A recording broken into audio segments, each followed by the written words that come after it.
Cornelius Drebbel, a most eminent chemist and mechanician. 2 treatises. 1. The former. On the nature of the elements. How winds, rains, lightning and thunder are produced from them, and to what uses they are made to serve. 2. The latter. On the quintessence. Its powers and use, and how it is to be extracted. From minerals, metals, plants and animals. First treatise, on the nature of the elements. Short treatise on the quintessence. Letters and Allegories. Published under the care of Joachim Morsius. There is added a letter by the same author. To the most wise monarch of Britain, James. On the invention of perpetual motion. At Hamburg. At the expense of Henricus Carstens. 1621. To the most renowned young man. For virtue, learning, and noble birth. Master Joachim Morsius. A patrician of Hamburg. His most delightful friend. Publisher of the writings of various learned men. Hail to you, Morsius, whom the Muse, through her various arts, has led by ingenious paths into hidden things. By the impulse of your nature you imitate the heavens and the airs. You are famed for the nobility of your talent. Thus you make illustrious the writings of the greatest men. You have sown the seeds of your great renown, which those who are now men, and those who shall be born from them, being teachable, will cultivate so as to magnify your gifts. Christopher Schwanman.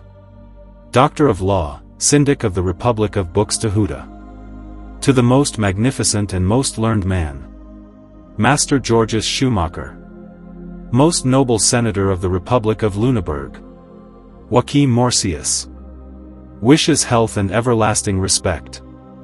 Most illustrious Sir, after I departed from your native city, of which you, by reason of your immortal renown, must ever be called the Father, it was under the guidance of our most praiseworthy Henricus Nullius that I first came into your house and into your friendship.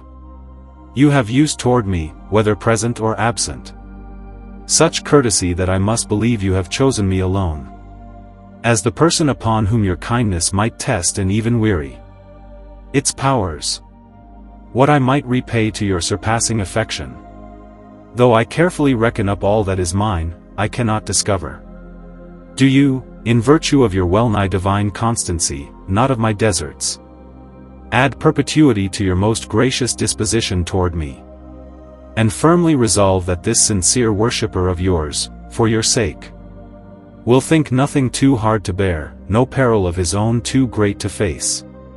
He will not shrink from rough journeys, nor from the uncertainties of the sea.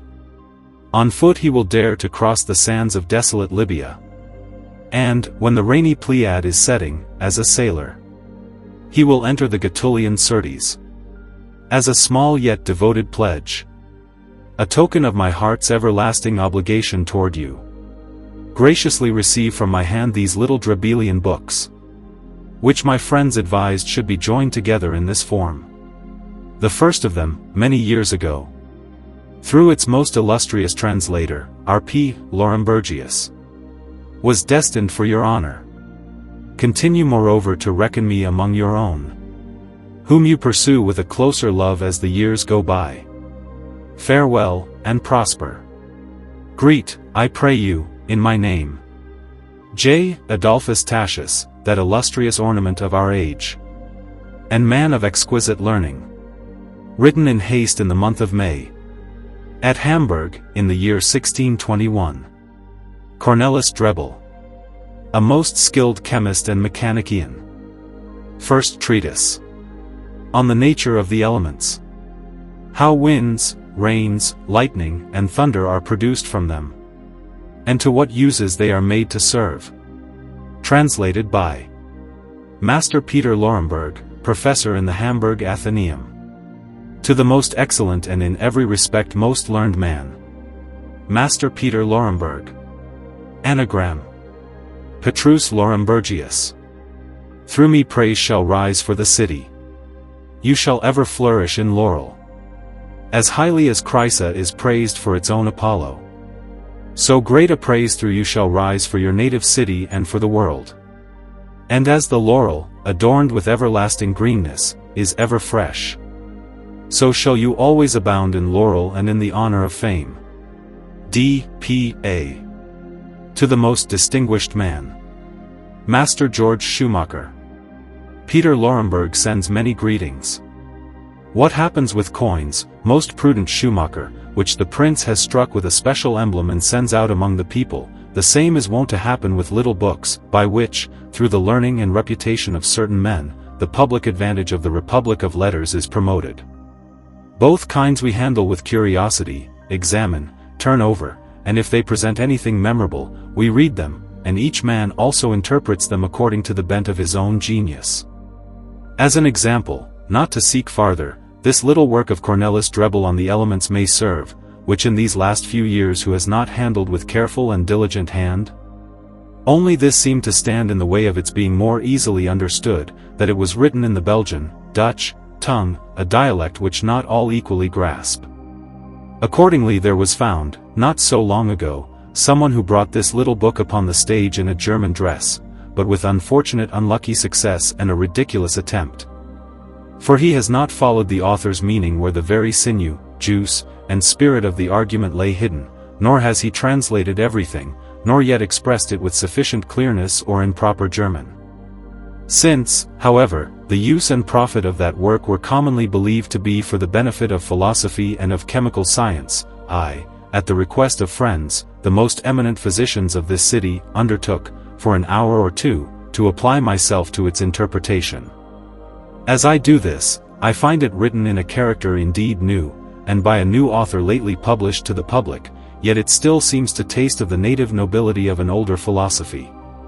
Chemically speaking, its last 2 chapters are such that the foundations of a more abstruse wisdom are there so openly uncovered that they can easily be known and seen and, as it were, felt by anyone whose blood is not altogether cold and frozen around his heart.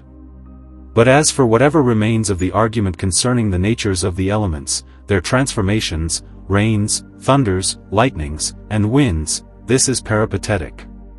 For all these things can be drawn, almost word for word, from Aristotle and his interpreters, Greek, Latin, and barbarian, with the greatest ease, may easily master them who is not altogether unacquainted or ill-disposed toward the writings of those heroes. Yet this matter can be to Drebbel not so much a disgrace as a glory, not only because the things which he sets forth agree with the ancient, solid, and genuine philosophy, but much more because by the excellence of his own wit, through meditation and experiment, he has attained that which many, though using the help of many masters and of many books, but seldom and hardly reach. Whatever here is mine, most excellent Schumacher, that I desire, with all due right and service, to offer to you.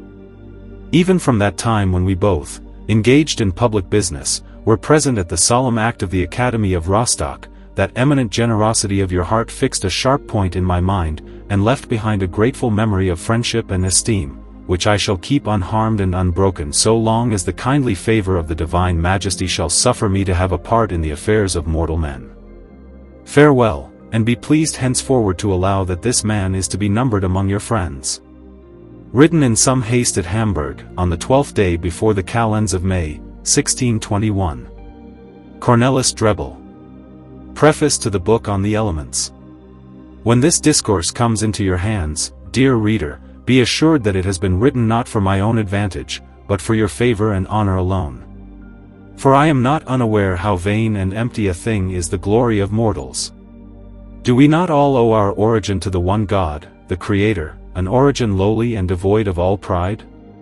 That humility, for of humility I speak, after we have lost it through our own carelessness and wickedness, it is no wonder if you to me, and I to you, appear other than we truly are, likewise because neither I know you, nor you me, in the inmost part.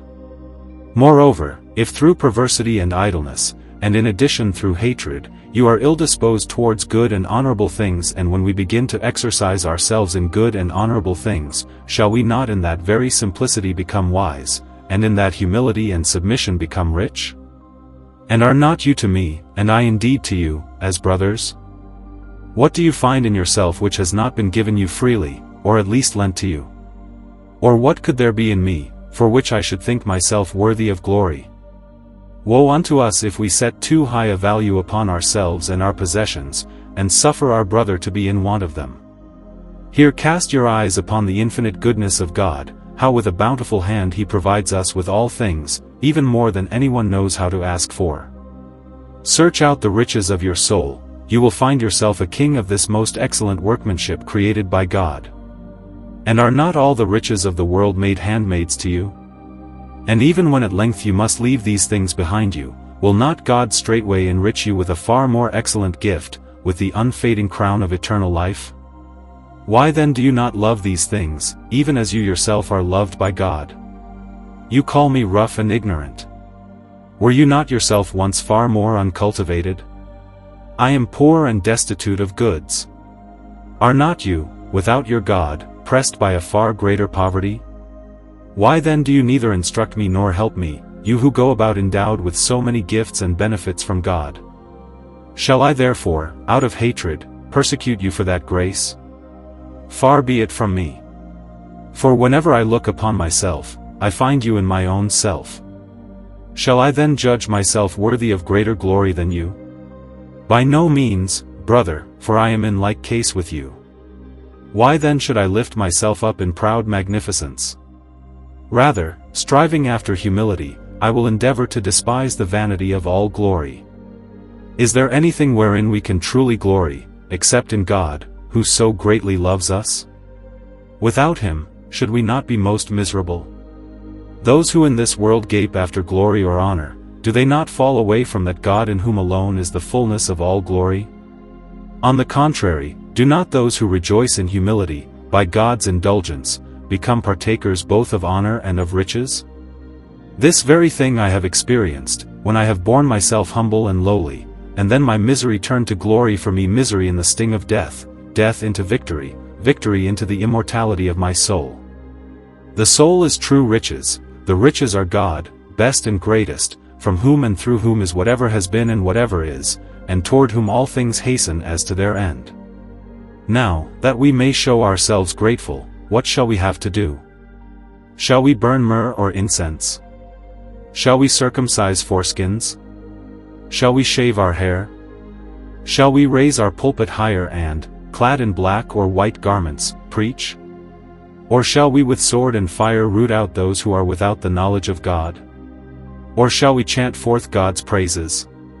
Or at last write great volumes of books in order to prepare for ourselves an everlasting fame? All this, brother, is splendid vanity. With what, I ask, shall we present a gift to God, whose own are all things, who is the possessor of all, who has spread abroad his glory and renown through all things, even more than our mind can take in? What then shall we do? Surely it befits us to be thankful, and to learn humility from the Son of God, having read that brief compendium, above all, love God, and thy neighbor as thyself. This is the doctrine of the apostles and prophets, nay, God by nature itself hath taught us the same, that no man should perish by the second death. Furthermore, when I pondered with myself in mind how miserably sloth allureth man to every evil thing, and shutteth up to him the way whereby he might be able to understand nature the instructress, when likewise I saw how great labors mortals do oft bestow upon matters of little, yea of no moment, then at length I began in good earnest to magnify and to love nature the instructress, and to acknowledge God perfectly from his creatures, which I beheld not without admiration and astonishment of soul. I began moreover to revolve the elements, which, as it were with the finger, pointed out unto me the nature of the earth, whose crystalline spirit I contemplated in the likeness of a certain mist, but whose soul I saw as it were tinged with blood, and lastly whose body was stable and untamed like crystal. Here might one behold the spirit warring against the body, which when it had at last overcome, from both there was made one. The body served the soul and was for it a firm dwelling place. The spirit uplifted body and soul, just as the crystal in heaven. The soul in turn gave ornament both to spirit and to body with its rosy warmth and with a heavenly felicity. Here I marked with my own eyes destruction, resurrection, and immortality. Whence I could not but be grateful toward my Creator, and love more and more that most wise nature. Presently, too, I resolved, for your sake, reader, to set all these things down in writing, in case some profit from them should redound to your advantage, and you might thus be withdrawn from unprofitable pursuits to useful exercises. I hope that this little work, whatever it is, will not be despised by you, nor that you will blame me for not having fortified this treatise with the authority of the ancient philosophers. To speak the truth, I have neither read nor consulted any of them on this matter. I simply share with you those things which I myself have drawn and received from nature. Be well assured of this, to have shown and offered to you by me that which has hitherto lain hidden from many, yet this same thing, unless you rightly understand my meaning, you too will by no means know for what uses it is destined. Because of your imprudent request I am forced to wrap that very matter in silence, lest I create danger for myself. But when my soul shall have departed from the prison of my body, then everything shall be brought out into the open and into full light. I claim nothing new, that of which I discourse has already existed for more than 10 centuries. I shall therefore write about the common elements, since these are very well known to you, so that you may in this way attain to a more inward understanding of the remainder, that is, of the element of earth. For earth does not consist of a nature so simple as fire, air, and water, but is impure, as it were the excrement of the others. We find, I say, in the earth and in the remaining earthy creatures, fully and perfectly, the 4 elementary bodies, by whose aid we are compelled to accomplish our work. Fire, air, and water are the servants of the earth. Fire drives into air, this into water, and this into earth. All together they moisten the earth in certain places, as we shall afterwards show more at length, when, God graciously favoring us, we begin from the first work of creation, which we shall set forth so far as it can be seen with the eyes and grasped by the mind. Chapter 1. The origin of all things is from God, and to God again, as to their end, all things tend. For the end of each thing is the same as its beginning, as our daily experience bears witness. What springs from earth returns to earth, what is from water returns to water. Whatever exists was in the beginning most perfect with God, and in time it will again return to that same perfection, when the elements shall melt together and shall put on their former splendor before God. Nothing shall there be lost, save injustice alone. For God, in the full completeness of time, when it pleased him, by his word brought forth the natures of all things. In the beginning, that which was most subtle he separated from the rest of the mass, and there was made the element of fire, occupying the highest seat of the world and filling that infinite space which otherwise would have been empty, encircling the marvellous works of God. For whatever is lightest tends upward ascends. Now God, again separating from that mass what was lighter and more subtle, made the element of air, whose place is immediately beneath the most rarefied fire. In like manner he separated from the remaining mass the more subtle and moister part, and with the earth fashioned water. The water, indeed, covered the whole face of the earth, just as fire encompasses the air and air the water.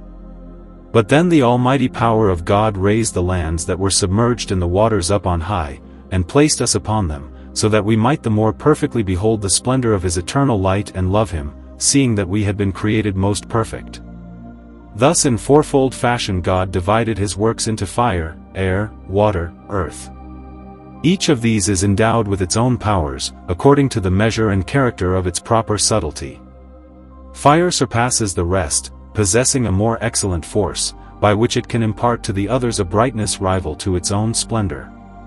There is nothing to which it does not give life, without it most things are dead, as we see daily, especially in winter we experience this. Look at this element, how diligently it brightens the air and brings it to a like clearness, driving all darkness away from it. In this way it bears witness how much obscurity previously oppressed the air. Moreover, it purges the air from every excremental moisture and earthly smoke, makes it free from grossness, and causes that, by its subtlety, it can penetrate even the hardest and most solid things. To say it briefly, fire makes the air everywhere like unto itself, so that you can scarcely detect any difference between the two. An example and proof of this is our kitchen fire, which, being nourished with dry wood or turf, with great force gathers and, as it were by sucking, draws the air to itself, makes it bright, pure, and shining, and completely assimilates it to itself. This it does so greedily and so earnestly that, if by chance it is shut in and the air withdrawn and cut off, that is, whenever it happens to be stifled, it straightway dies away and vanishes into thin air, a thing indeed most worthy of note. For it shows how diligently the creatures of God that they may carry out the functions of their nature, how diligently they labor, so that, in regard to the work they have to do, the more they find to act upon, the better they perform it, if nothing hinders them. In like manner should we here fulfill our own office rightly, and suffer God the Creator and the gifts of God in us to work without envy and without hindrance, so that from one light we may be advanced to another, made purer and more illustrious by the rays of the divine light. Chapter 2.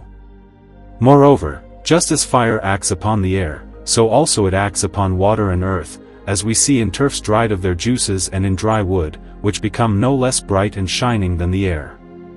Do you not see how black the coals are outside the fire, and how clear and shining they are in the fire, no less than the fire itself? So greatly does fire impart its splendor to them that they are even transformed into a form wholly different.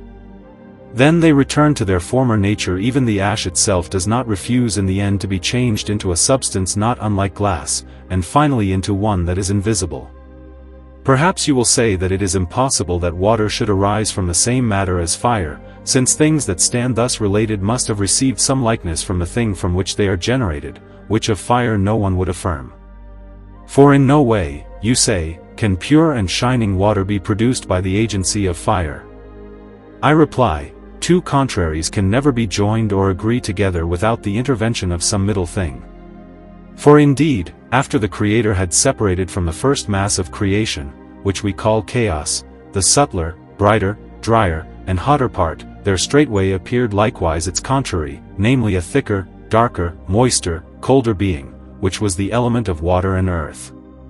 Now the moisture of this water is tempered by the dryness of air and earth, likewise the thickness and dryness of earth by the subtlety of air and the moisture of water. Hence you see that nothing can be united without the aid of some mediator. Nor therefore water can be joined with fire, when it has been furnished with the subtlety of air and the dryness of earth. Such a mixture is evident in aqua vitae or in oil, and thus it is coupled with fire. O unfathomable wisdom! How hidden are thy works! How excellent are thy creatures! Who would not ascribe to thee the glory that is thy due, to whom there shines at least some little spark of the knowledge of nature? Who would not admire the creatures which he beholds so worthy of admiration? How can it be, O man, that you look upon the miracles of God without wonder? Why, when you see them, are you blinded by despising that which should be admired? Why do you not search out the works of God? Why do you not praise Him as often as you behold that first substance, that first matter of all things, in which fire, air, water, and earth shine with the same perfection with which in the beginning they were created with God? Observe, I beg you, the separation of the four elements. The spirit of fire flies upward, carrying with it air, water, and earth, which, condensed by the cold of the air, seek things like to themselves those, I say, from which they were produced. The moisture of oil, which is water, is changed into a mist, again it falls down in drops. The earth, like smoke, rises up and then falls back again, blackened. The air receives it again into itself.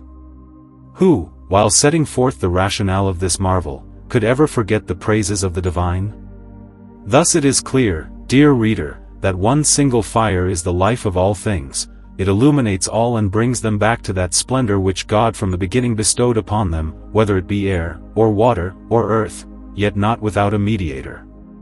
For the thickness of the water must needs be tempered by the subtlety of the air, and the same water's moisture by the dryness of the earth. Then at length you will have a prepared matter which by the benefit of fire can be rendered bright and full of life. But more could be said on these matters, which, for love of brevity, must be passed over, that we may the more quickly be brought to our proposed subject. Chapter 3. Come then, reader, let us now investigate the powers of air, and along with it those of the other elements. Just as the three elements are dead without fire, so also the fire without the other three. Hence learn to admire the wisdom of God, who has made nothing in vain. For just as fire is life itself, so it truly lives in the air, and likewise in the fire the air lives, the water in the earth, and the earth in the water. Fire thoroughly purifies the air purifies the water the earth, and each by its own splendor makes the other like itself. Do you not see in summertime how water is drawn up by the sun into air, and through the air becomes clearer and more subtle, so that between water and air you feel little or no difference? An example is water exposed to the rays of the sun, which gradually vanishes, being drawn up by the sun and made more subtle, provided only that cold do not compress it. For the heat of fire, in that it makes all things subtle and pure, so, on the contrary, cold being opposed to fire condenses and constricts all things, and, as it were, squeezes the water together, resisting the heat of the fire and the subtlety of the air. This is the cause why the water, again condensed into drops, falls down, and these drops, being absorbed by the earth, become nourishment for things that arise from the elements, and they penetrate right down to the roots. But by the power and efficacy of the sun, when they rise up again, they reach to the outermost parts of plants and supply the spirit or nourishment of the earth, which by the same sun's heat is wont to be changed into the proper substance of each several thing. In this way they are fed and grow by continual attraction, and in this very process there is clearly shown to us both the most fitting order and the wisdom of our Creator. But if the cold be more vehement, the water is straightway coagulated and takes on the form of earth. Now just as cold, the peculiar work of earth, condenses the water and stamps upon it its own thickness and hardness, so likewise the air condenses fire, if the coldness of the former overcome the heat of the latter. Fire is changed into air, air into water, water into earth, as has been shown above. This is a thing worthy of admiration, and strongly proves what we said before concerning the separation of the first matter. For as God separated the elements from the mass first created, so by the same benefit of our fire, which is, as it were, the shadow of the first being, they are brought back to their former essence, which when it is kindled, indeed every combustible body shows this plainly to the eye.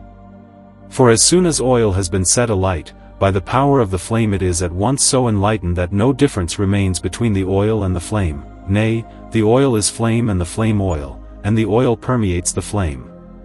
Yet not long afterwards, by cold, the contrary of fire, it is restored to its former elemental form, as I said not long ago. Wherefore, whoever more carefully ponders and chews over the nature of flame will observe not only the reduction and restoration of the elements to their pristine integrity, but also their separation from the first matter, a thing which surpasses all admiration and is most worthy of note. But of these matters elsewhere. Chapter 4. If you carefully weigh what we have narrated above, dear reader, and rightly understand it, it cannot be but that you will perfectly know the cause of winds, of thunder, and of lightning. Whenever the rays of the sun, without impediment, penetrate the air and the water and heat them, the air is changed into the nature of fire and the water into air. From this there arises a kind of continual agitation, spreading itself on every side, surrounding the whole face of the earth and moistening it. But when the water, thus made subtle, after passing through the somewhat warm air, reaches a colder and denser region, it is again compressed, condensed, diminished, and returns to its former disposition, that is, to the nature of water, falling downwards in drops. Upon this fall there necessarily follows calm, as we experience in rainy weather, unless perhaps the vapor and that continual ascent of water should press further on in greater quantity and with greater force than the cold air can condense. If you place the mouth of an empty retort in cold water and set its belly over the fire, you will at once see, as soon as the body of the glass has become warm, puffs of air issuing from its mouth with a noise and setting the water boiling with bubbles, and this the more violently, the more the air has been heated. When you remove the glass from the fire and the air grows cold, it quickly contracts into itself, becomes thicker and therefore smaller, and the glass will be filled with water in that part which a little before had been occupied by the heated and expanded air. If you were able to heat the glass to the utmost without the danger of its bursting, it would come very near to being quite full of water as it cools. A clay retort would indeed bear this heating better, yet in a glass one what I have described can be perceived more perfectly by sight.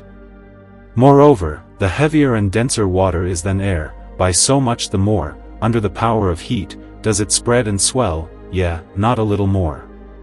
An example of this is supplied also by a baked apple, from which we hear blasts breaking forth, although, if you consult your senses, none of the moisture shut up within has been diminished. In like manner a hollow brass sphere inside hollow within, having in its side a small opening. If this be strongly heated, and through the opening a drop of water be let in, it will at once expand and, like a wind, will blow out from the sphere. Chapter 5.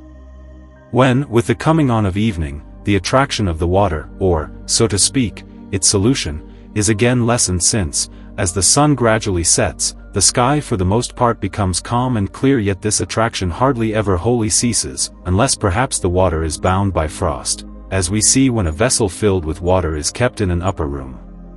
After some days we find the quantity of water diminished, and that because the air of the room is somewhat warmer than the water. But when at times toward evening no stillness of the air is perceived by us, the reason is that we are farther removed from those places in which the air and the water are being resolved. For wind, that is, stirred up air, straightway follows thereupon, of which we may take proof from a sound made in distant places, which we perceive only a long time after it has in fact been produced. For this reason, however much that strong stirring of the air caused by the sun setting ceases, we nevertheless by no means feel this so suddenly, because of the subsequent and continual agitation of the air, and therefore, when one wind is blowing we sense greater calm than with another, according to the difference of places and regions. But if we are far away from the aforesaid places, we cannot but enjoy a still and pleasant air, as has already been shown.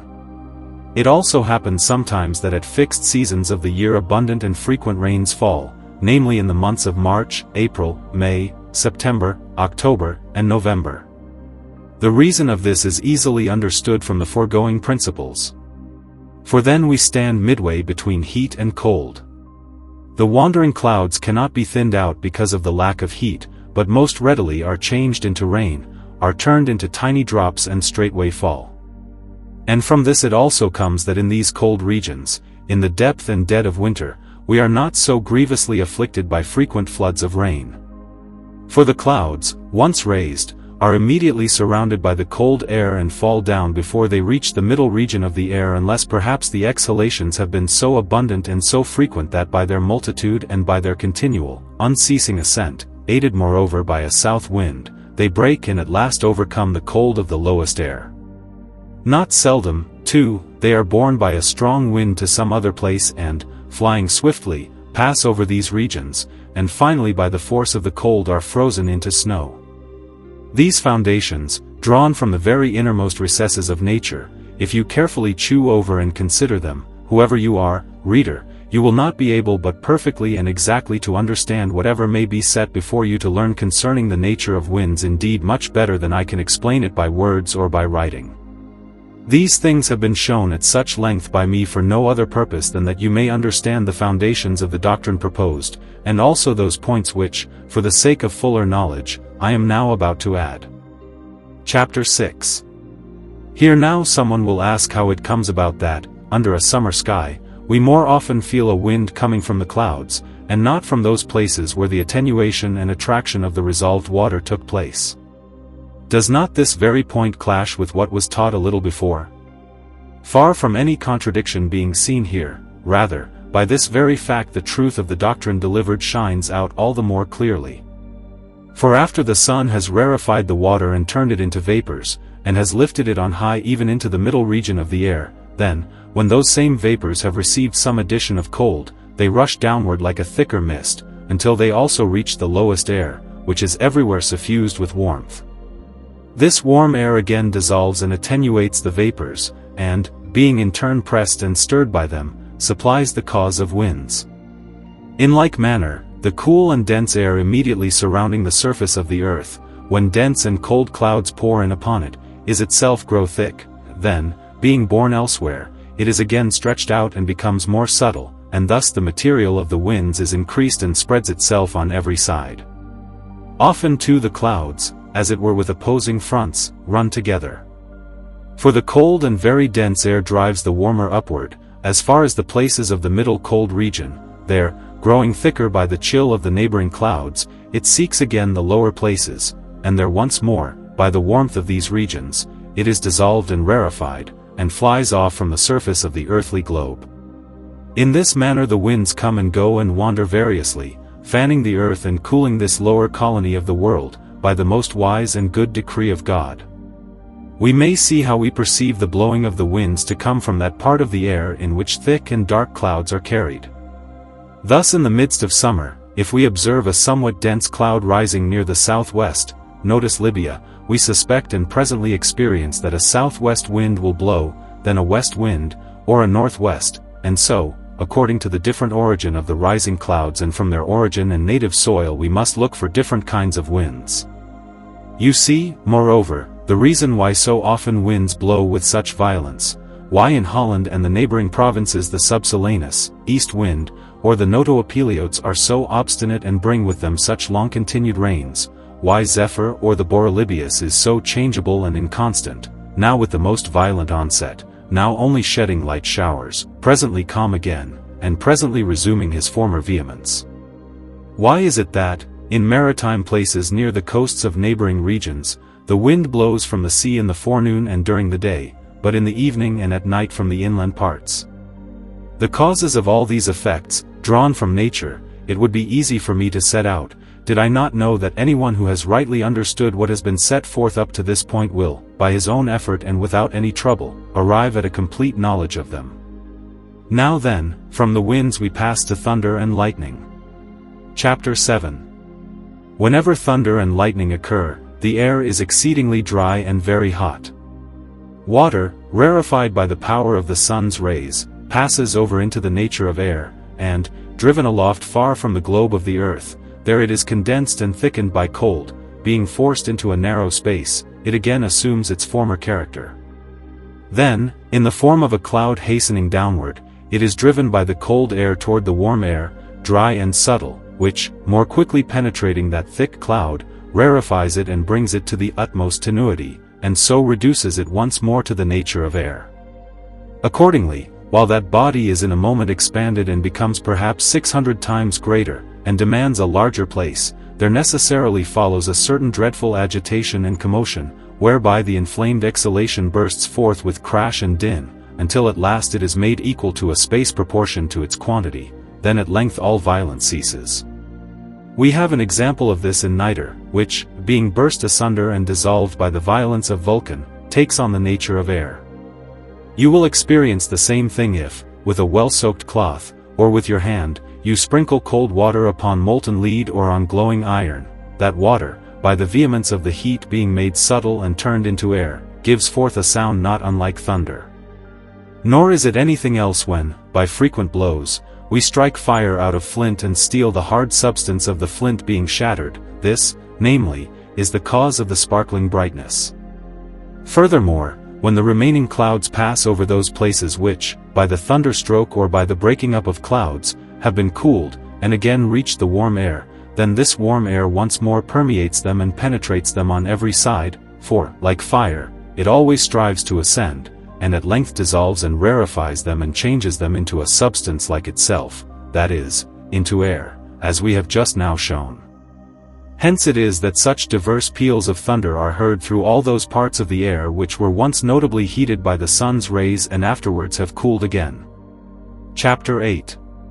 From all these things we see more clearly than in the noonday light how kindly the author of nature, through nature itself, instructs us, and urges us on to the recognition and love of his wisdom, goodness, and omnipotence.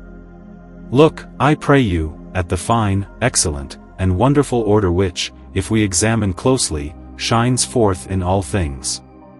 Consider with what marvellous method, as you have heard above, that gross body of water, lifted up invisibly on high by the sun, is changed into air spread far and wide, from which arises the numerous brood of shifting winds. Thus the same water, when rarefied, is driven hither and thither, and is carried to those regions where, because of the lack of seas, pools, and rivers, no vapors are sent up. Then, moreover, being borne upward by the heat of the sun into the cold region of the air, far from the earth and its warmth, it is again marvellously condensed and forced together into a cloud, which also happens through the cold of the night, at whose approach, when night comes on, the rain so that for the most part The air is rendered calm, yet it is cloudy and thick, and these clouds afterwards condense into little drops.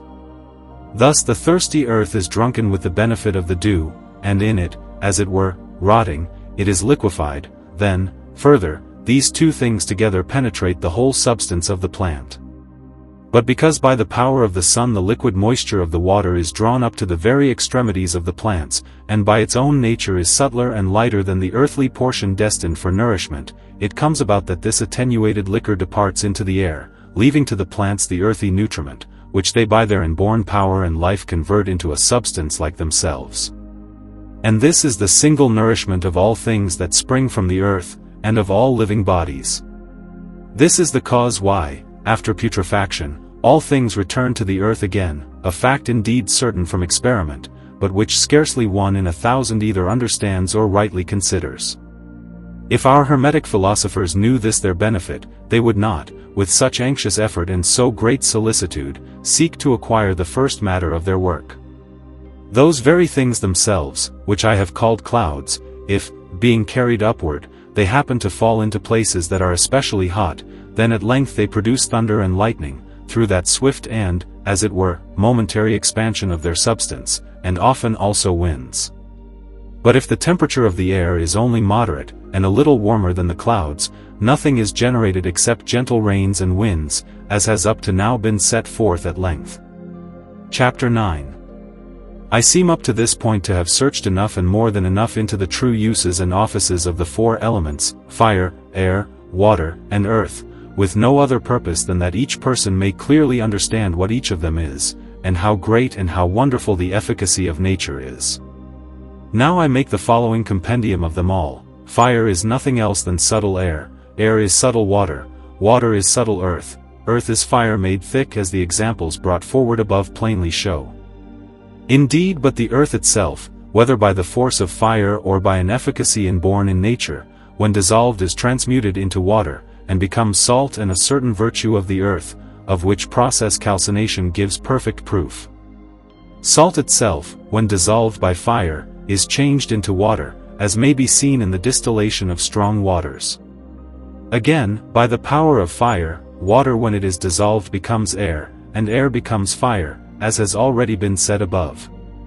In this way the thick and dark earth is converted into a most subtle, most pellucid, most splendid fire, which not only penetrates and illuminates all things, but also causes those things themselves to acquire the power of penetrating and of giving light. Chapter 10. From this we deduce further, in the same manner, that besides the elements, all things that are concreted from the elements must also be clarified, minerals and animals as well as vegetables. And if our aim is to bring any of these to clearness and splendor, it is not permitted to accomplish this otherwise than by the method already set forth. The body of earth must be clarified by means of fire and made like unto water itself, and thus it will become, as it were, a salt, which salt afterwards, and thus it will become, as it were, a salt, and this salt can afterwards, by distillation, be purified and converted into water, holy like unto air, stripped of every impurity, clear like crystal, diaphanous like air, and shining like fire. Let these things be enough for us, and let us not anxiously seek a nobler or more exact perfection. For it is not permitted us to preserve invisible spirits except under a visible form, otherwise we straightway lose them. As soon as the change has been made into the most limpid water, the next conversion is into air, namely when distillation is added, and then, when cold presently comes on and condenses it, it is again turned into water, or at least becomes corporeal to the sight. But if we should endeavor to bring this same thing to a fiery brightness, it can by cold be condensed only into air. How then will you handle that, and in what way will you make use of it, seeing that it is the highest of all visible things, and quite unfit for our work? Let it therefore be enough for us if by clarifying we attain as far as air, which, when it is condensed by cold into water, no longer strives to be perfected any further. For whatever is led forth to the utmost perfection neither begets nor multiplies.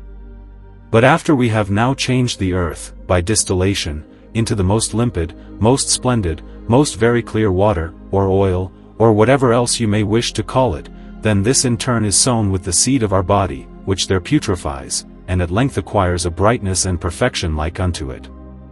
Thus therefore we make out of water and earth by the power of fire, and, following further the guidance of nature, we whiten that ashy earth and render it shining and clear, as it were air, yet still of a visible, tangible appearance. Then we further advance this same thing from the state of air to the perfection of fire, and we take care that it become endowed with brightness, luster, purity and redness such as is wont to be in a ruby. In this way it will surpass all bodily things in excellence and perfection. But if you strive to lead this most pure substance by fire to a fuller degree of perfection, it will be necessary that it return to its former nature by the help of the aforepraised water, whereby it can be generation, which you will bring about from seed well cleansed and most perfect, that is, in respect of heat and cold, whose power is fiery without and moist within. In that very water whose moist power is without and dry within, nature helping and more perfecting herself. By this repetition and by labor often renewed, our matter acquires such purity, such penetrating subtlety, that it can neither be spoken nor conceived, so that it even flies through whatever vessels there may be, nor can it by any means be kept so as not to be lost. Chapter 11. Here some one will hesitate and ask of me whether it can be that with so exquisite and so to be regarded perfection any body may by art be endowed. Does not each thing beget its like, only very rarely something somewhat nobler, but for the most part rather something worse? Is it then not in our power, by the benefit of fire, to perfect bodies more fully than God himself wills, or is able to do by the very bright splendor of the sun? The answer we judge the principle of our clarification to be quite different. For we take bodies which God and nature have already perfected beforehand, and further we clarify them with our water and with fire, we render them rivals of crystal, we free them from the filth and defilements which nature had left in them, in short, we bring them back into the form of a water, in whose inmost recesses the power of earth lies hidden. Into this, as I have said, we afterwards put the seed of our body, and by means of that water we cleanse it, and we make the one like the other as regards brightness, a thing which does not come about through nature alone without art. Yet all things always keep for themselves the form which they received from God in the beginning. And when the seed is cast into the water, it does not receive its brightness from the earth, but rather the earth is clarified by the seed and is cooked by the vital power which the seed possesses, for the earth is much more impure than the seed. The essential perfection of the seed always remains the same, and it tinges the unclean and gross earth, that is, it converts it into its own disposition and nature. These are, dear reader and brother, the things about nature which I had resolved to discuss and to share with you, all of which my own hand has put to the test and tried by experiment. But I wished especially to describe the disposition and affections of the elements, because I have found nothing that would lead me by a clearer and safer path to the knowledge of God the Creator. The elements are the dwelling place of universal nature, and without them no one will ever know nature. In them and from them we are nourished and sustained. If we are ignorant of them, we must needs be ignorant of ourselves and of the whole of nature. He who has learned to know the elements has learned to know God, and himself, and nature. Without nature no one understands, no one truly loves, the omnipotence, wisdom, and goodness of the Creator. Nothing bears such clear witness that God exists as does nature herself. And we, moreover, have been created in the image of God, so that from these things at least we might recognize the divine gifts which the Creator has so abundantly and lavishly bestowed upon us, and at the same time might attain true knowledge of them, so far as is of use to us who live among mortals, partly for God's sake, partly for our own. In short, that we might follow nature the instructress with solid knowledge, with sincere love, and with ready service. If, laying aside so many and such preposterous disputes those things which, if a man does not understand them, he ought neither to praise nor to blame by Hercules, this age of ours, whatever it be, would live in far greater tranquility, and not without the most delightful taste of divine wisdom. For how could we recognize things which we do not employ with our eyes, nor apprehend by touch or by taste? How could we love things which are utterly unknown? Does it not seem a matter of the highest necessity, brother, to search into the genius, spirit, of the elements, that we may learn nature, that we may love God, to whom alone honor and glory are owed for all eternity? Take, then, these things in good part, and diligently investigate the secrets of nature. She herself will be witness that the things I have written are true. She herself will teach you and instruct you concerning those things which are to follow, the greatest wonders, the greatest marvels, so that clearly and as it were in a mirror you may behold nature and the elements, and may all these things be to the glory of our Savior. The later treatise of Cornelius Drebbel, most skilled chemist and mechanic, on the Quintessence, published through the care of Joachim Morsius.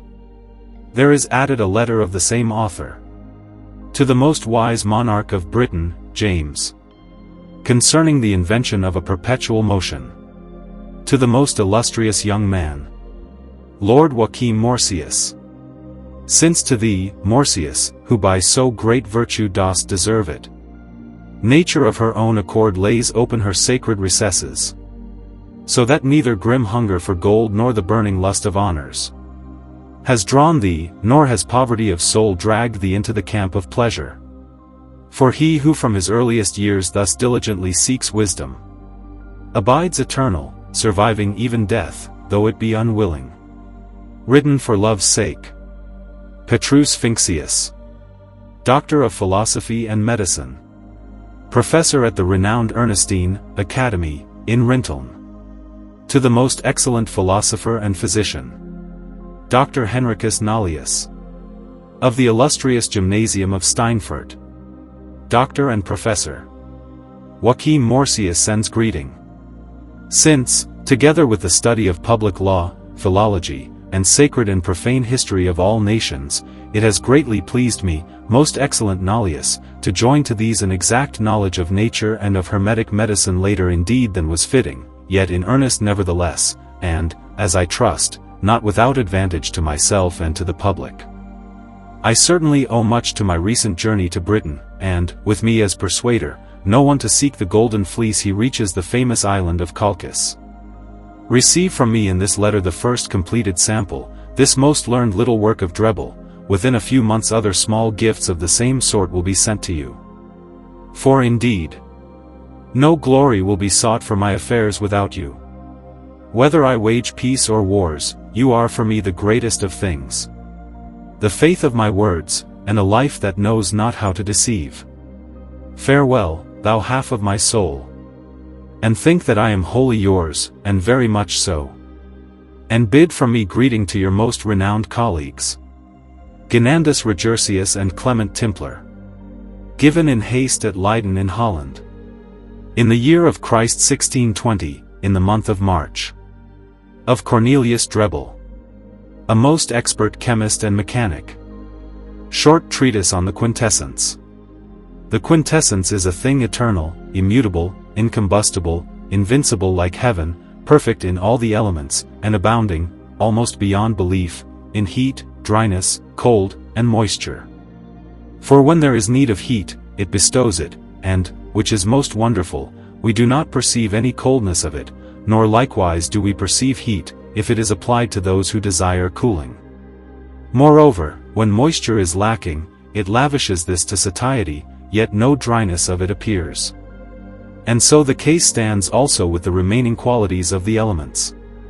Therefore it is likewise a present remedy for whatsoever infirmities. But all quintessences of equal value, are of equal power, if they are well prepared, nor does it matter from what material. Perhaps you will now say, if in all quintessences there is the same strength, why did the ancients prefer that which is from gold above the others?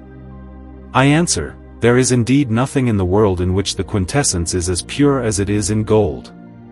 For gold is perfect, it is free from combustibility and has little or nothing of it with it, wherefore, when only its quintessence is separated from the body without any remaining of corrosives, and the spirit of wine has been rectified, it is most absolute and most penetrating. Other quintessences, however, when freed from their bodies, are still burdened with much combustibility and with dregs, internal and external, which are removed only with the greatest difficulty. For when we try to extract the most perfect quintessence from imperfect and combustible things, it is necessary first to cleanse and to remove all combustible oil as far as can be done, then to fix it, and afterwards by calcination and solution to take away all combustibility, the dregs, which, as those who have tried it know, demands much time as well as labor. And when we have thus cleansed it, fixed it, and brought it to a colorless state, the matter is like unto gold and to its quintessence. Chapter 2. Now you may ask how it is possible that the quintessence should be endowed with so great a power as is here attributed to it. I will show you.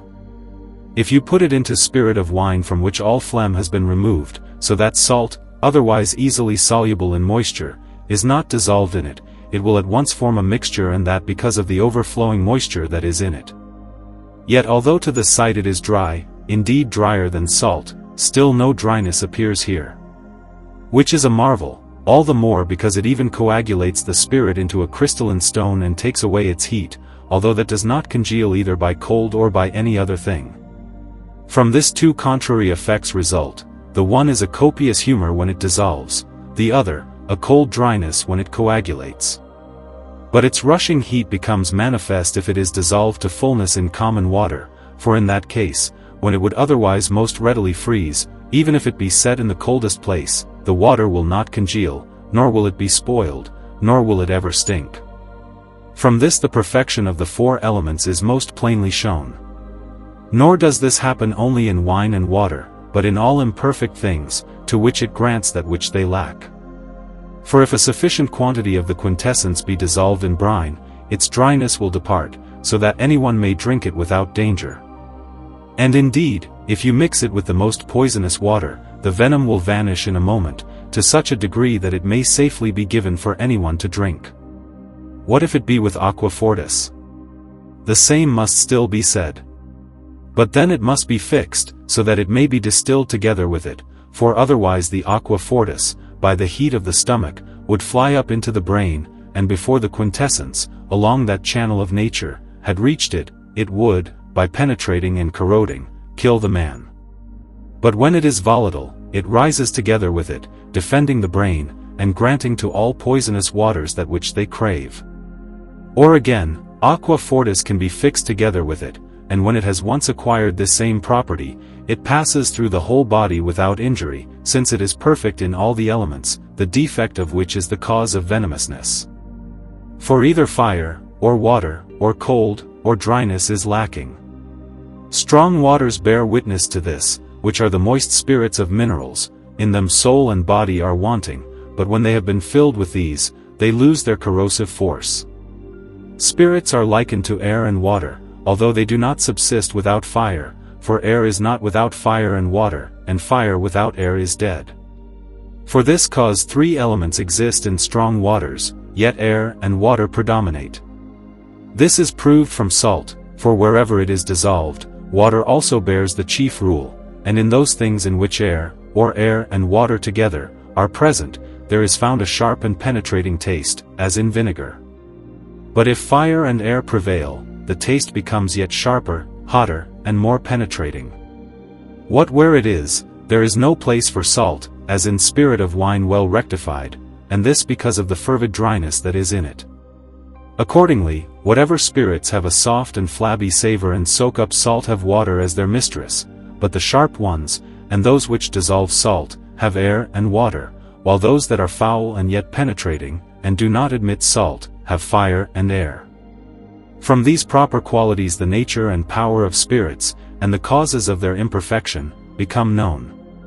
But when the quintessence, which overflows equally with all the elements, is joined to them, it brings both spirits and bodies to the full measure of their perfection, whatever faults they may at length labor under, provided only that it be united with them.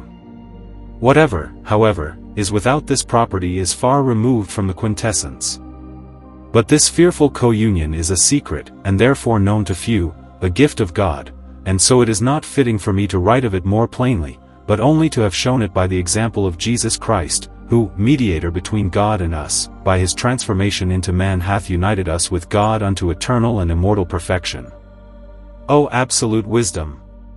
How incomprehensible are thy miracles, and how full of consolation the figures of thyself, by which in all things thou showest to us, as it were with thy very finger, the testimony of eternal life and the reverence due to thy word. Chapter 3. Already we have told at sufficient length, and more than enough, of the virtue and property of the quintessence, and likewise of the nature and defect of spirits and of that cause of the imperfection of bodies, and then how these are united and gain the power of further perfecting other things. For when the body is dead and afterwards purified, and again is united with the spirit and a pure soul, the spirit snatches them both upward, so that little by little all these become of equal power. The soul and the body take on the nature of the spirit, and it in turn receives that of the body and soul. When this has been done, they are so coupled together that in no way whatever do they ever admit separation. The spirit is easily fixed, that is, it passes into the nature of the body, for the bodily part puts on spirituality, while the spirit and the spiritual puts on corporeity. Whence it is rightly called a glorified body, because it perfects whatever imperfect bodies it is poured into and penetrates. For this is one of the greatest secrets which that merciful God has here revealed to us, for the confirmation of our salvation and for the glory of the most absolute love bestowed upon us through His Son Jesus Christ. Who would not be astonished, when he perceives death and resurrection in all things? O infinite wisdom! Who can exalt you with praises worthy enough? Now we pass on to the practice, although we have already touched it above with a light hand. The philosophers have not always spoken of the same thing when they made mention of the quintessence, no, for many have called by this name that fugitive spirit which is found in all things, as soon as they have separated it from the elements. And most of them, in philosophical fashion, designate it by a foreign title. Indeed, unless this spirit be driven away, nothing dies or is reduced to the elements, for it is, as the philosophers affirm, their astringent and the life of created things. But such is not the quintessence which cures all diseases, it is almost like in power to those things from which it has been extracted, except that it is always mercurial. For this spirit, if it be taken from styptic substances, stops a flux, if from things that cause fear, it provokes sleep, and so must judgment be passed concerning the rest. Yet by some it is called the quintessence and the life of the elements, since all things, being deprived of this spirit, which is something above the elements, are dead, and also because the four elements, revived and indivisibly, dwell in it. But now fire, air, and water by turns prevail, now fire and air, while earth lies hidden in the inmost bosom, which, if by the industry of some man it should come into act and, triumphing over the moisture of water, fire and earth together should come forth outwardly into view, then it passes into the true quintessence and removes all weaknesses. For at the beginning water held sway in the outer parts. And although certain spirits may at first sight appear dry, yet in the beginning were water, and by the motion of the elements have been changed.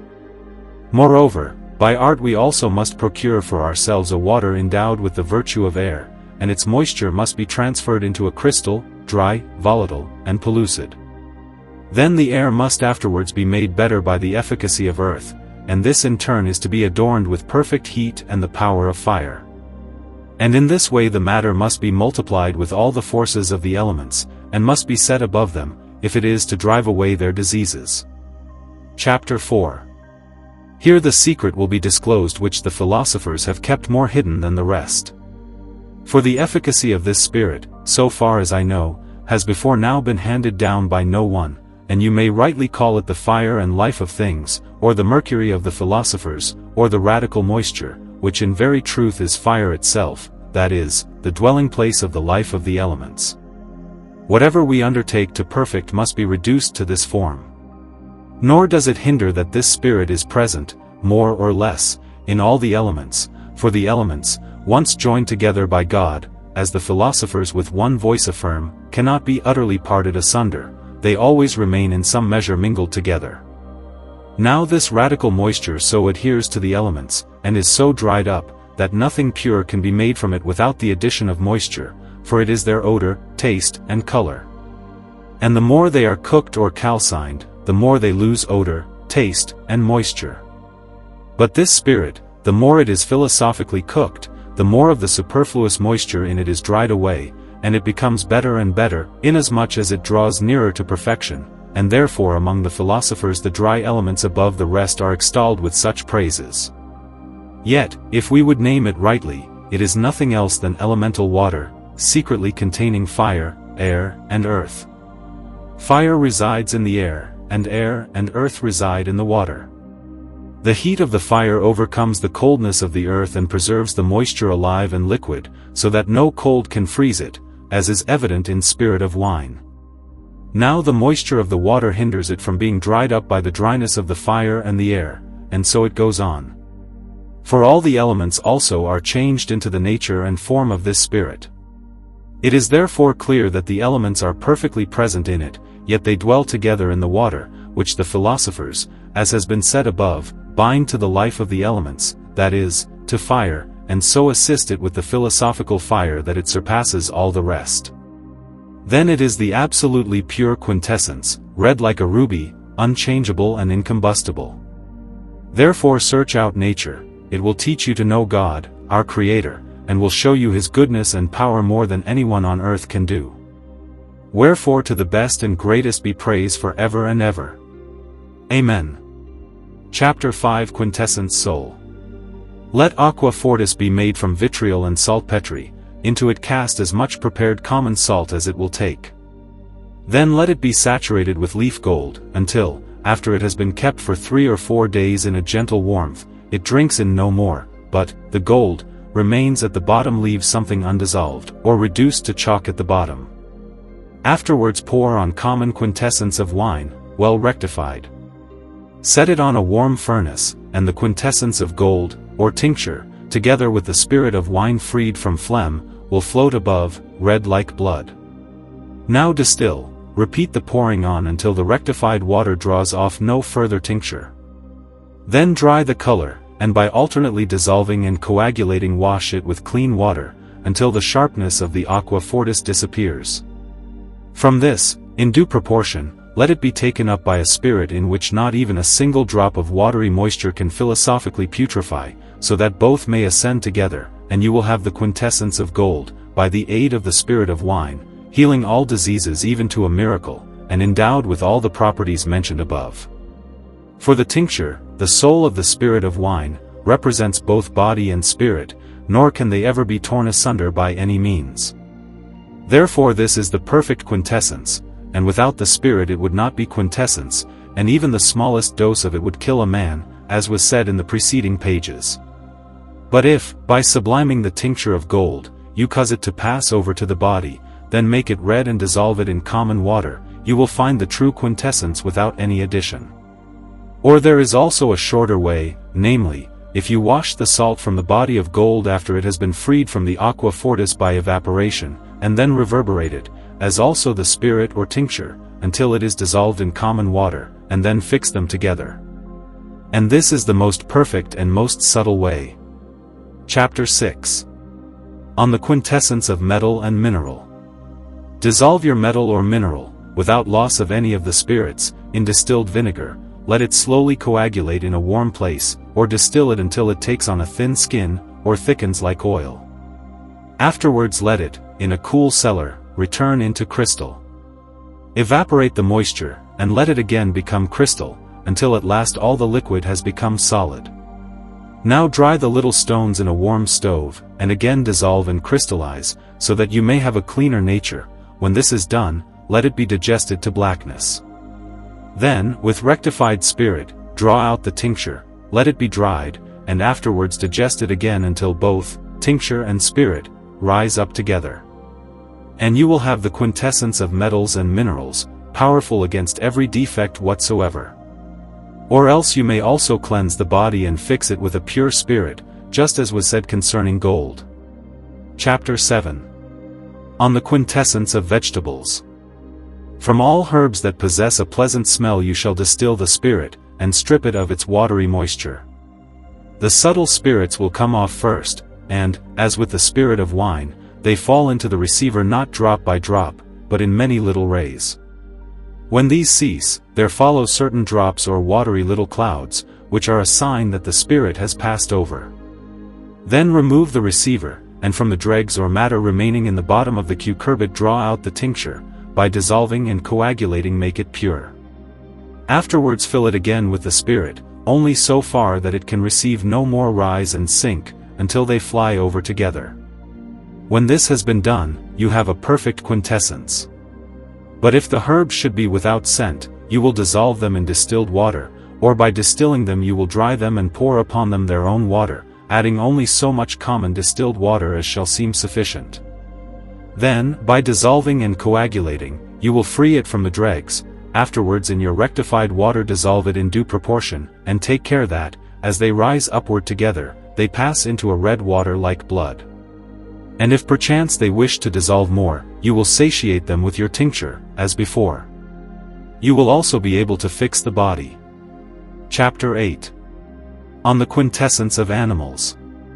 Let flesh putrefy in a cucurbit, whose mouth is closed with a smooth tile fitting exactly. Let it settle for 3 natural days, cleanse it through a filter, and coagulate it in a bain-marie. Then purify it with clear egg white, and proceed as with the vegetable.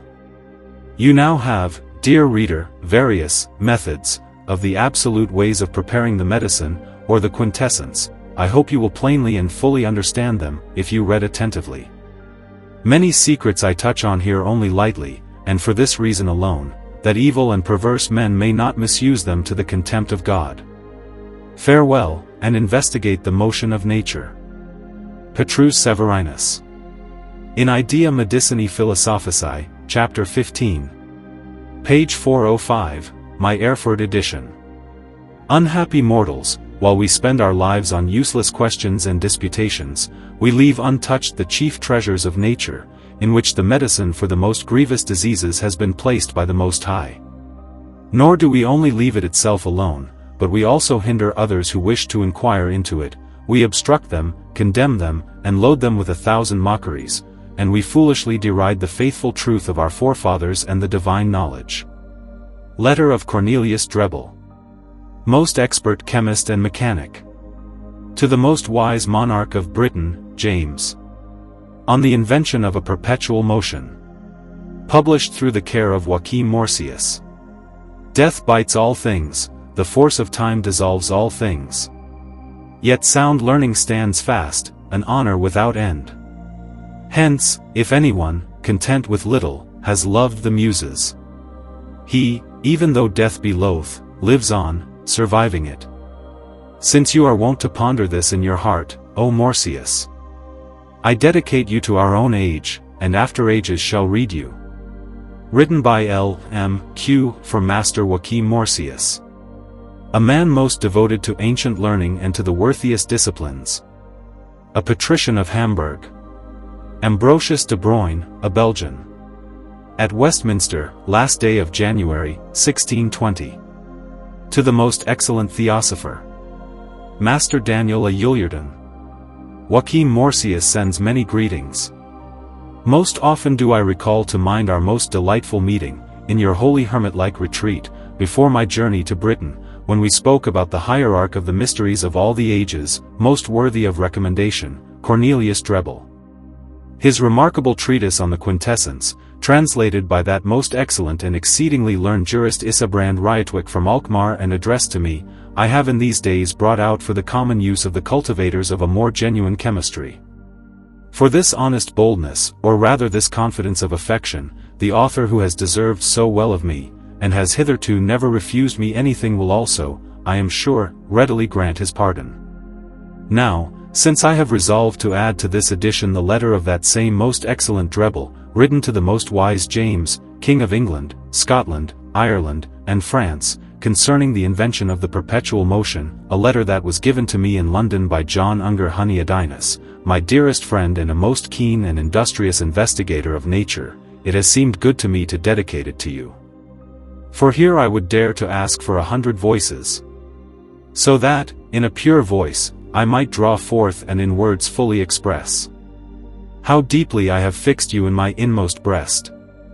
What lies hidden, indescribable, in the secret fibers of the heart.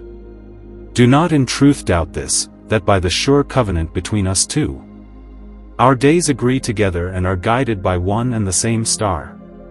For I long to spend long days together with you, and with you to snatch the early nights in feasting, to order one work and one and the same rest in common, and, at a modest table, to relax our serious cares.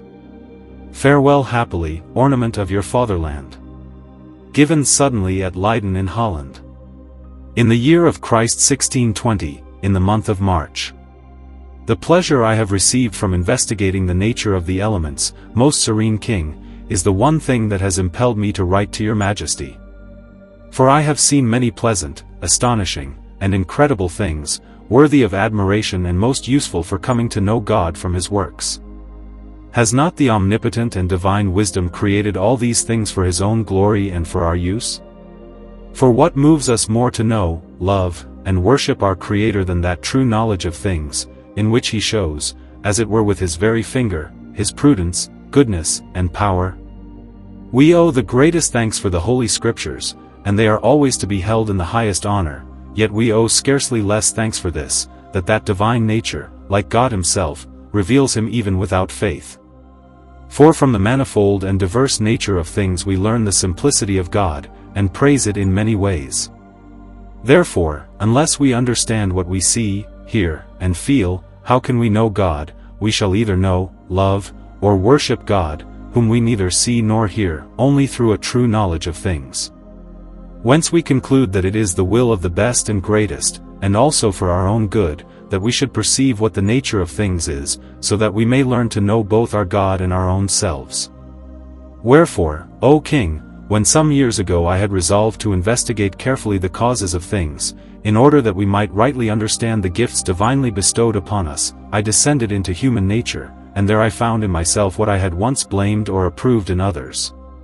But when, on examining and knowing our foolish and untrained will, our blind and spontaneous error, our joyful and sad life and our sorrowful death, I perceived that the sole cause of the discord of men's wills, judgments, and dealings is the roughness or ignorance of the mind, and when I beheld the power of the divine gifts which our Creator has so richly bestowed on us, and that God, as the Father of nature, in all his works makes use of natural wisdom, my soul was filled with exceeding joy.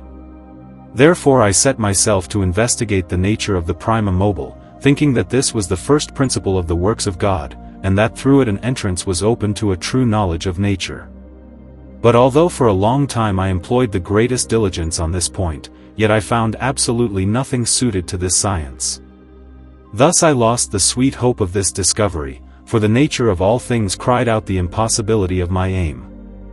Then, considering how all things are made from the elements, are nourished and sustained by them, and how from them are shown to us the eternity and immortality of God, his infinite height and depth, the cheerful light and the gloomy darkness, and the other marvels of this earthly globe, I judged that I should be doing something worthwhile if I investigated their nature, and in this task I spent my time by no means unprofitably. For I soon observed that this is the gate to a true understanding of things. Therefore, with singular diligence, I first addressed myself to water, with the intention that through various little vessels and pipes, bent in marvelous ways, I might teach it its own to tend upwards of its own accord. But here too I was frustrated. For it did not rise even a nail's breadth, but, as its nature is, was always carried downward. Nevertheless I made various and excellent little fountains, which, in different ways and by the arrangement of the fall of their own water which they contained, would for a time shoot forth tiny jets of water to a height of 20 feet, or even more. But this motion, unless it were again enlivened by the falling waves, quickly vanished. Wherefore the honey-sweet hope which I had conceived again left me, and I was led to believe most firmly that the cause of the prima mobile is altogether inscrutable to man. Afterwards, however, when with careful inquiry I sought that hidden cause which always urges water downward, at length I discovered it in observing the marvellous nature of fire. Therefore, most serene King, I rejoiced not a little, for then at last I perceived what had up to that time led me and others into error, what the cause of the prima mobile is, and how heaven, the stars, the planets, water, and earth are moved, and for what reason the earth is born in the midst of the air, the water surrounds the earth like a circle, and all things seek the center, fire alone excepted. And, on the other hand, how the sun, moon, and all the stars hang in the heavens, likewise the origin of rains, winds, thunder, lightning, ebb and flow of tides, and finally in what manner all things are nourished and changed. Unless, O King, I were able to demonstrate these things as well by living instruments as by arguments, I would never have written so much about them.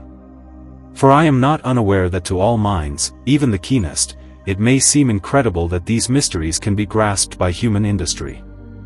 Therefore, that I may make it sure that I know the cause of the primum mobile, I am able to construct a globe which, in perpetual motion according to the course of the ether, will revolve once in every 24 hours, or more often, as many times as shall seem good to me, so that even in 1,000 years it will not once err, showing us the years, months, days, hours, the courses of the sun, the moon, and of all of the planets and stars, whose motions are known to men.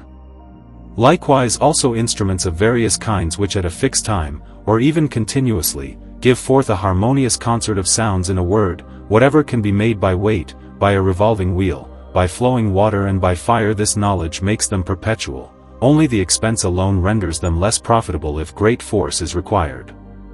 Moreover, that I may the more firmly prove that I understand the cause of the motion of things upward and downward, and what it is that bears earth and water in the midst of the air, I so arrange in a closed glass vessel earth in the midst of water, water in the midst of air, and air in the midst of fire, that one element surrounds another like a circle, or again, I place air in the midst of water like a globe, and water in the midst of earth, embracing one another in such a way as air embraces this globe of earth.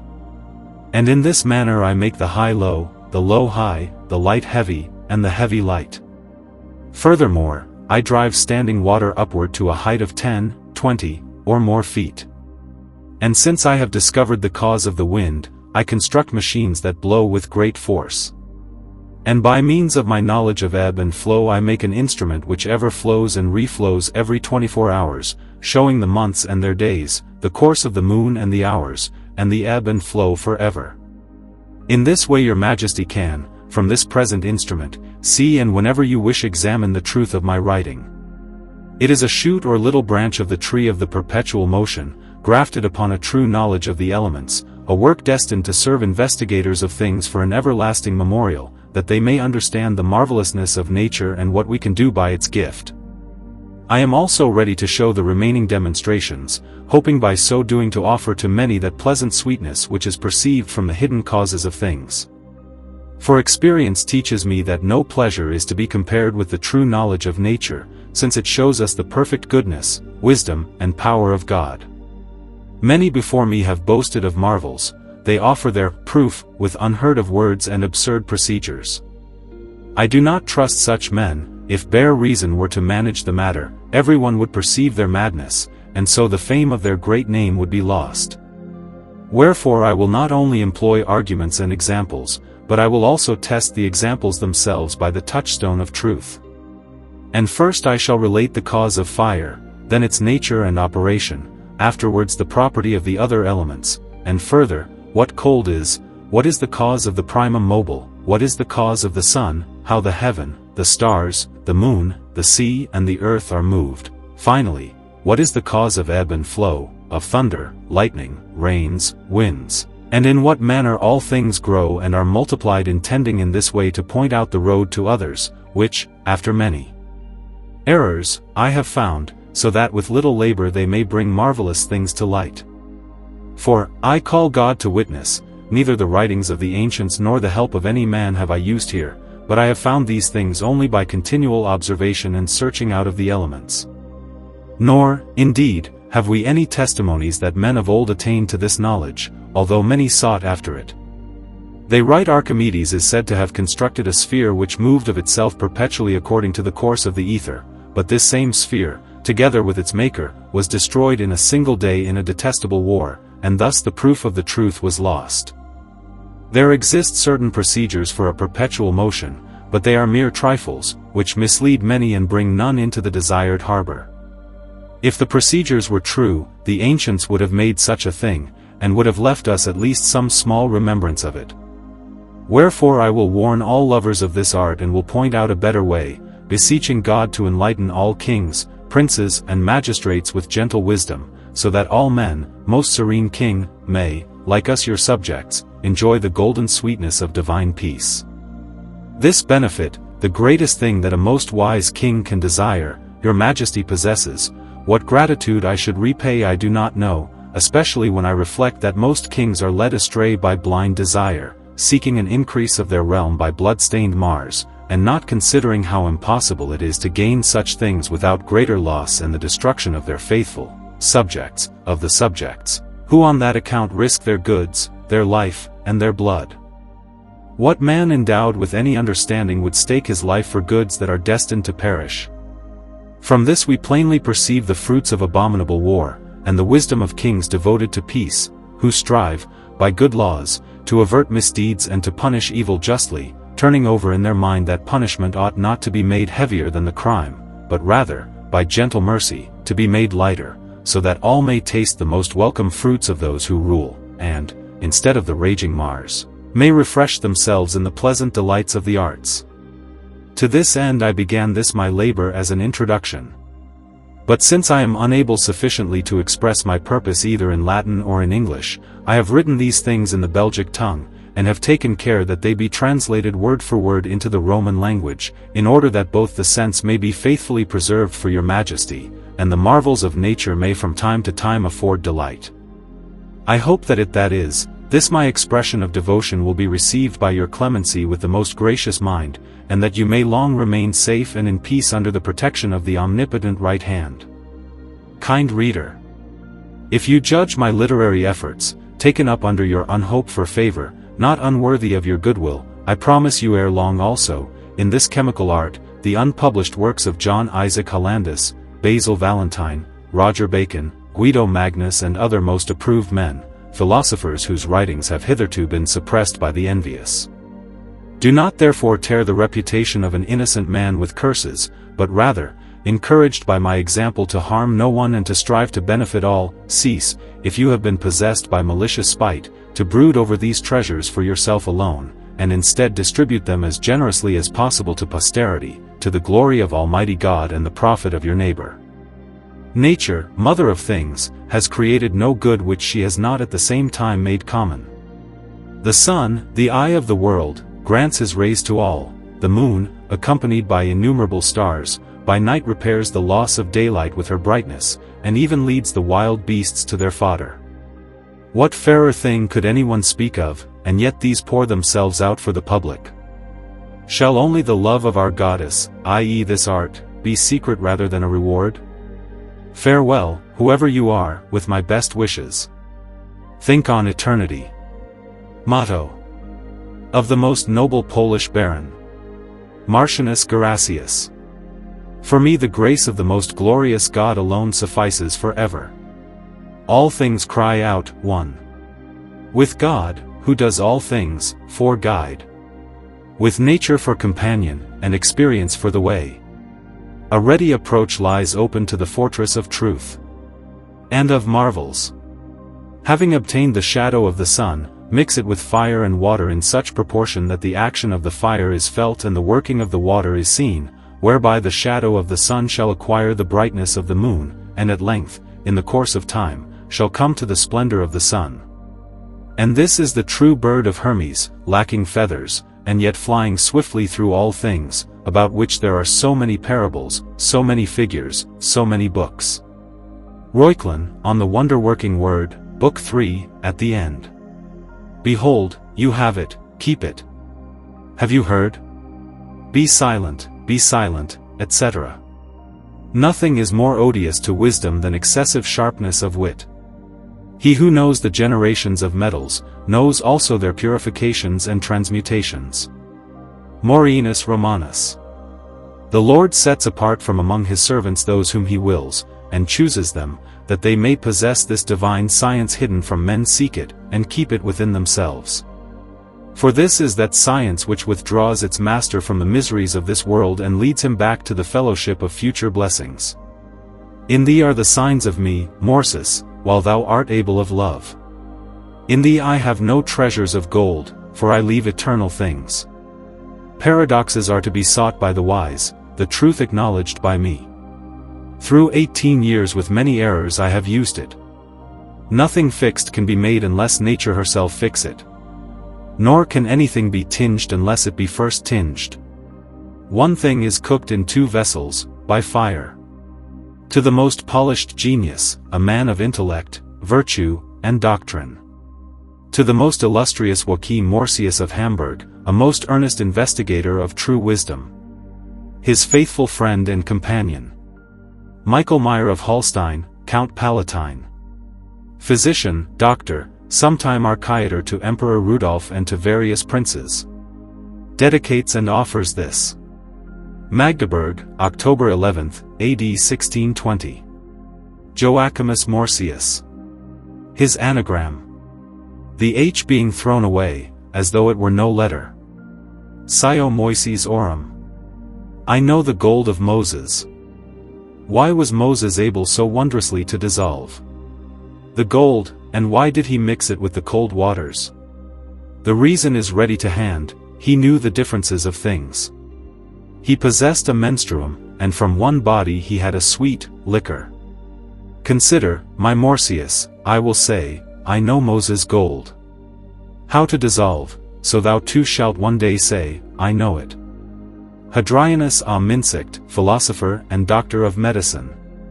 PLC, and counselor and archiator of the most illustrious princes of Brunswick and Lüneburg and of Lower Saxony. The same writer to the same person. On the mystery of the philosopher's stone. One is the matter, one the thing, and one only is the dissolvent. So it is called the work of inborn nobility. Not two, but twice two make for a time the stone. When the wise man joins four elements into one. You must know the elements of things, must learn the differences of things. And join together as one whatever things had been two. From these, one. The true conjunction is blood. As the milk once again is joined to itself. Oh wondrous thing! Then what do you see from this? A raven, and thereafter also colors. Yet various ones until at last the work becomes red. It helps to multiply, let what is done run again through the first process. If you are not blind, you will be an Argus ever watching the whole philosophical work. I say it is marvellous, it consists of three, yet of twofold elements. The new man's members one from Peter, one from Moses. Add the elements, and the matter is that blessed of the wise. The Pope Saturnine, the Supreme King, the Caesar in his court. The air moves the world, the monster marvellous of the world. From this subtle sphere, take also blood. A noble milk, like that from the mountain with lambs feeding. Join these, if you have well considered the work. You will see the black crow and the peacock's tail turned round. Consult Vulcan, from there the King of Kings is born. The 7 planets which hope for divinity by art. The king must be fermented, soon, he will imitate the round world. The first thing for us is to form the bell, the second. To multiply its sound, that is, to increase the royal thymiama. Milk, blood, prince again they are anointed into the same. I speak of infinite things, and thou, O God, art infinite. It is not permitted to cease, nor to limit the stone. IGJUD. Counselor to the Most Reverend Archbishop of Cologne. At the request of L.P. The author of the Open Chest of the Most Artful Secret, which appeared at Frankfurt. To the Most Distinguished Joachim Morsius Disticon. Resolve the point of the fountain, the glass, the sign, the seal. Join and multiply the weight, O King, color will appear. To the same. In the bosom of nature the hidden secrets of the wise rejoice. They are delighted who rightly dissolve the same. Receive that by which it was begotten, let the white earth penetrate the gold. There will be chaos, the seed of the Virgin, where you join these together. Join them at once, stripped of their garment, gleaming. Then the perpetual fountains shall flow. The mind of men is fixed on various things, though there is but one. From that one source, the thing, the eastern light is born. Then the fixed liquor is extracted, pure from the body. Softly bearing sulfur up to the stars. O Mors, end of all things, light, life, propagation. Thou hast given back the life which once thou didst take away. Thou dissolvest what was fixed, and loosest the bitter phlegm. By thee, as the phoenix, all the work is renewed. Live long, Morsius, dying thou dissolvest metals. And even so the fountain of true life is present in thee. Out of dearest friendship and longing. Gerhardus Cumanus Jr., ecclesiastic of Rendsburg, wrote this. To the same. Nature has given all things to herself, she has created all. This Horus, the moon, and the wave approve as common. Thou who searchest day and night into the works of nature. Art thou not, Morsius, wise, proving the same? Indeed thou provest it, for by thy renowned writings thou hast shown the vigor and faith of thy genius, which, though many still rest upon thy shelves, publish them also for public benefit in print. Add to them also philosophical criticism, sacred law, historical, juridical, chemical, mechanical works. Publish them, to render thee remembered by thy kindred and birthplace. And may God himself, not worldly things, reward thee. To the same. To know God, and nature, and oneself, whoever has broken through to this, possesses the riches with which to seek whatever may be sought on earth.